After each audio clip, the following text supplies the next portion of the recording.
I am Dr. Khurrum Shaukat Yusafzai. I am the founder of Hyperbaric Medical Society of Pakistan.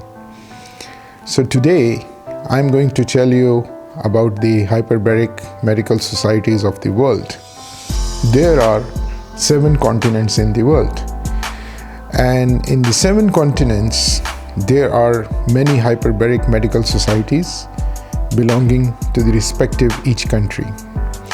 For example, in the Americas, like the South and the North America, there are hyperbaric medical societies. But since North America is a big country, there is a North American Hyperbaric Medical Society. And each country in the Americas formed a division called the American Hyperbaric Society. Similar is the case in Europe. In Europe, there are many countries like Britain, France, Italy, Netherlands, Denmark, Germany, Switzerland. They all have their hyperbaric medical societies, and they combine together to form the European Hyperbaric Medical Society, and they have their own rules which are separate from that of the American Hyperbaric Medical Societies. Similar is the case in Asia.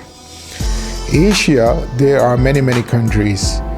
For example, Russia, China. China has the highest amount of hyperbaric chambers in Asia as well as in the world. Second comes Russia. Russia has got the second highest number of hyperbaric doctors and chambers in the world. Third comes Korea. South Korea has many hyperbaric chambers and also has a lot of hyperbaric doctors.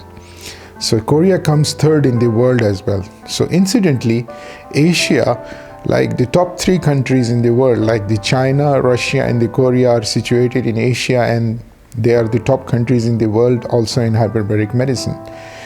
Then comes Japan. Japan also has a large amount of hyperbaric chambers and hyperbaric doctors. So it comes fourth in Asia and also in the world. Then comes Pakistan. Pakistan is the 5th country with hyperbaric medicine in Asia. After Pakistan comes Singapore, and then there is India, and there is other countries which has recently adopted hyperbaric medicine like Azerbaijan, and there is Ukraine, and although it's now considered part of Europe, there is Uzbekistan, and also many other countries. So Asia incidentally has the highest amount of chambers in practice of hyperbaric medicine, which is a surprise, because you would think that America is the leader in this, but no, America has a lesser amount of hyperbaric chambers than the Korea, China and the Russia. Hyperbaric Medical Society of Pakistan, of which I am the founder. So why I made Hyperbaric Medical Society with my colleagues and my fellow doctors who practice hyperbaric medicine? Because in Pakistan, the hyperbaric medical doctors were basically belonging to the Pakistan Defense Forces, which is the military, the Air Force and the Navy. So this technology was heavily used by the Navy, number 1, and the Pakistan Army. The Navy was using it for the submarines, and as well as it was using it for the deep sea diving and the special services activities, and also for mine hunting.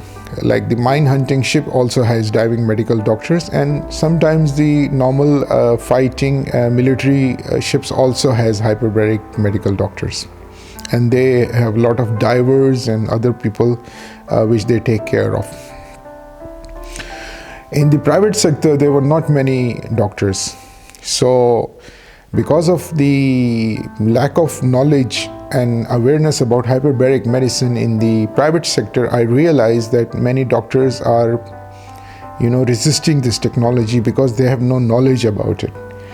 And the lack of knowledge pushed me to realize this fact that if the non-military, the civilian or the private medical doctors are trained, they would be more receptive to this knowledge.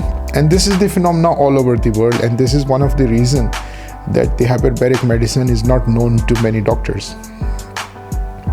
So realizing this fact, I trained one of the first private and civilian medical doctor in Pakistan. Her name is Fatima, Tahreem Fatima, and I managed to train her, and she has got a certificate from a foreign university, and she's now level 1 hyperbaric medical doctor, and I wish her very well in the future. So let me tell you how one becomes a hyperbaric doctor in Pakistan.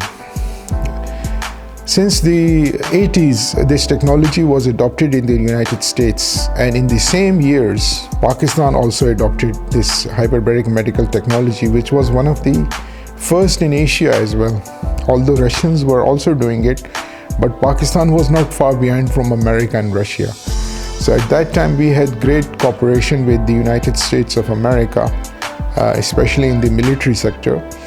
So some of the doctors of the Army Medical Corps were sent to the United States. They have a Bethesda University, and as well as they have very good training facilities for the military doctors in diving medicine.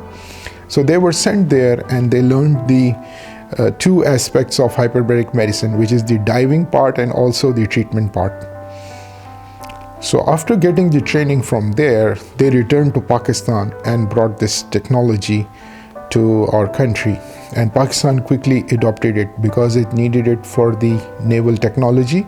And as well as in the late 80s, we had a conflict on Siachen Glacier. Siachen Glacier is about 7,000 meters high fighting ground between India and Pakistan. And over there, high altitude pulmonary and cerebral edema used to occur. Because of the high altitude pulmonary and cerebral edema, the hyperbaric medicine was used to treat the casualties over there. And it was done successfully, which is also one of the first in the world. And that is the honor with the Pakistan Hyperbaric Medical Association. Later on, we started doing research and also increased the knowledge. The doctors who came back from the United States of America, they established an institute called the Naval Underwater Medical Institute, NOMI, as we call it in short. It is situated in Karachi. It's in the defense facility of the Pakistan Navy, and this institute has produced the subsequent doctors which came over after those initial doctors. So I will tell you how this training happens. This training happens in two parts. One is the theory part and the other is the practical part. In the theory part, the doctor is sent to Shifa Hospital, PNS Shifa Hospital, that is in Karachi. This hospital is a postgraduate hospital for doctors, nurses, and the medical technicians. Over there, 6 months to 1 year training happens in the theory part of hyperbaric medicine. Half of the Naval Underwater Medical Institute is situated there, known as NOMI, and the competent doctors train those doctors undergoing training, and they do training in hyperbaric medicine and the different aspects of medicine it's related. And there is a chamber also currently installed over there. After completing their theory part, the doctor is sent to the Special Services Division of the Pakistan Navy, where they have to undergo diving. And there is many kinds of diving a doctor has to perform, which is a very interesting part.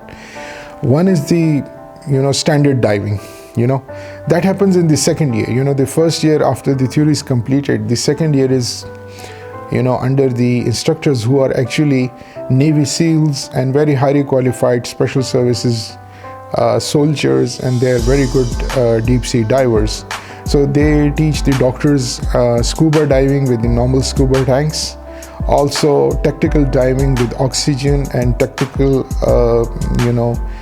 diving apparatus, which is pure oxygen diving apparatus. After this, they also do heliox, like helium and oxygen diving practices, as well as other specialized kind of diving is also performed to very deep parts of the ocean. and sometimes submarine and mine hunting operations, and they are also taught. So after a year of this diving operations under the supervision of the trained other experienced doctors and the instructors of the special services, a doctor is considered to have completed a training. After the completion of the training in the second year, the doctor is then sent on the third year to a ship, and he performs independent duty on a diving ship called the Mine Hunter. This is a specialized ship, and it does function as a diving tender, where technical dives are performed and mines are removed from the ocean of the sea.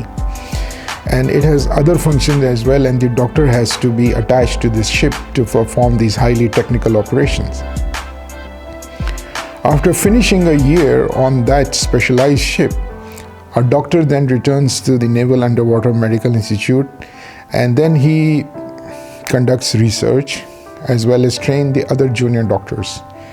And this is the fourth part of the training, and that's the fourth year. After this, a doctor is considered as a senior hyperbaric medical officer or a doctor, and he's considered to be a senior doctor now. And then he has to write sometimes a research thesis as well to complete a very high level of training. After the completion of thesis, a doctor is considered to be highly qualified and equal to be worthy of the world-class hyperbaric medicine. Currently, hyperbaric medicine has a textbook. It has a textbook which has now the 6th edition currently. And this textbook is now the complete guide of the hyperbaric medicine. Hyperbaric medicine has another textbook which is also known as the textbook of diving medicine. So these two textbooks now form the basis of the new specialization, which you can say is the newest specialization of the medicine, although it took more than 400 to 500 years to develop, and a lot of progress has been made. So far, about 2 million research articles exist in the database of hyperbaric medicine in different universities all over the world. And this is incredible. Not many doctors realize that hyperbaric medicine has developed so far. The only thing which is prohibiting it is the very high cost of the hyperbaric chambers. The hyperbaric chambers are very expensive, and they cost in millions of US dollars. And sometimes this project is difficult to install because most of the poor and third world countries can't afford this chamber. Although people have circumvented this problem by actually getting a portable home use chamber which is flexible, and it has lower pressures as compared to the bigger chambers, but still it does perform certain functions, although not recommended by many doctors. So this is the interesting story of the hyperbaric medicine, and also the hyperbaric medicine in Pakistan. Hyperbaric medicine, I'm sure, is progressing by leaps and bounds, and currently label and off-label around 300 diseases are being listed to be treated by hyperbaric medicine, and that is incredible, because some of the diseases are cured like just miraculous, and science fails to understand it because not much research has been done and a lot has to be done, but still it is performing miracles for the patients. And I think most of the doctors should come and join the Hyperbaric Medical Society of Pakistan and also learn this, because this is a pure science and it has to be researched, and we need a lot of good, smart and intelligent people to work in this field. So thank you very much for listening, and I hope I will actually do some more videos to inform you about the hyperbaric medicine. Thank you very much for listening. Goodbye.